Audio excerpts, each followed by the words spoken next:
Hi, this is Jason from Horrific Nightmares, and it's time for a controversial view. This is the big one, guys. This is the one we've been talking about and teasing all year long. This is the movie The Day the Clown Cried. Now, this is a movie directed by and starring Jerry Lewis, which has never seen the light of day. Joe and I are fortunate enough to be able to watch the most completed form of this film available, and there have been scholars and movie enthusiasts looking for this film for years. Now, a little brief background on the story. Jerry Lewis made this film in Stockholm, Sweden, and then decided never to release it, and went so far as to send it to the Library of Congress to be preserved along with some of his other films. And there were to be no screenings until, well, this is conflicting reports, until either 2024 or 2025. But chances are, with the family, they will not let it be screened because he felt so strongly about this film. Now, why? Well, because it touches on some very controversial issues. And Jerry Lewis himself said that he never wanted it to see the light of day because, according to him, he slipped up. I'm not exactly sure what that means. I've done some research. I know Joe has done some research.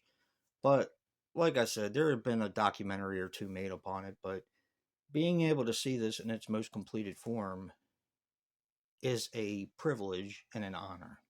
And I wanted to thank Joe for making this making this happen. Yeah. He has worked very hard on this. And it's pretty incredible. I'm going to give you a brief synopsis of the film because chances are none of you are going to be able to see it. And this is why we watch movies, so you don't have to or can't, as the case may be. This is about a stooge or a clown.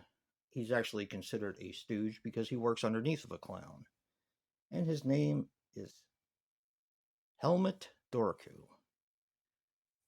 Now, unhappy with his life, sitting in a bar, getting a little too drunk, he defames Hitler.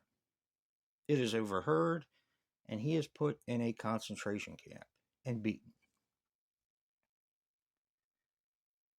Because of his way or his profession, he puts on shows for the kids on the other side, the non-Aryan kids that are going to be ultimately killed, in order to cheer them up, so on and so forth. And he is caught doing that and is beaten some more and told that he cannot do that. When they yet catch him again, they want him to reinstate his reputation by doing them a favor. He wants them to go in a boxcar with a bunch of people set for execution, which he, of course, he doesn't know about this yet. But he is told to keep them calm. So when he goes into the boxcar, they're all happy to see him because they know of his reputation. He keeps them calm for the ultimate,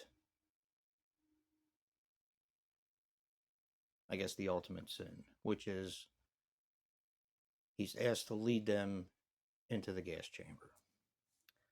It's a very powerful film.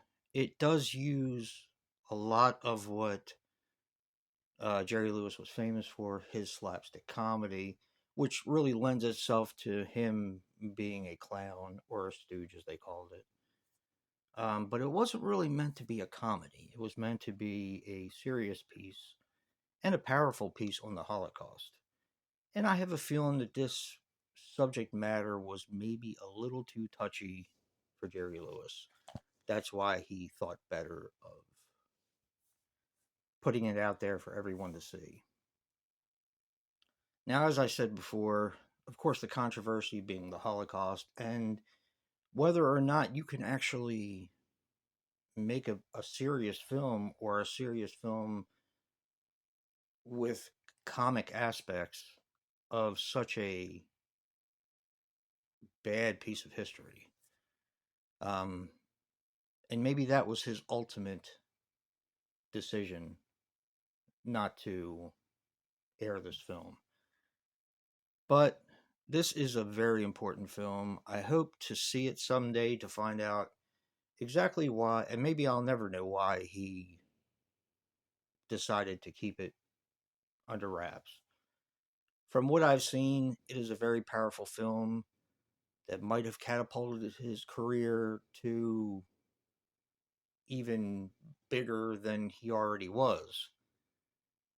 Or it very well could have sunk him. Either way, like Joe always says, we watch these movies so you don't have to. Or, in this case, you can't. It is a very powerful film, and I do want to thank Joe for um, putting in the work to really find this. This is our big controversial view for the year. A lot of people may see this and say, why? It's not that big a deal, but it is. People have been after this movie for years. And the fact that we got to see it when most of the other people in the world haven't is a privilege. But there's also a responsibility to that privilege. And I hope I've done it justice. Don't forget to check out Joe's video for The Day the Clown Cried. Physical media matters, guys. Peace.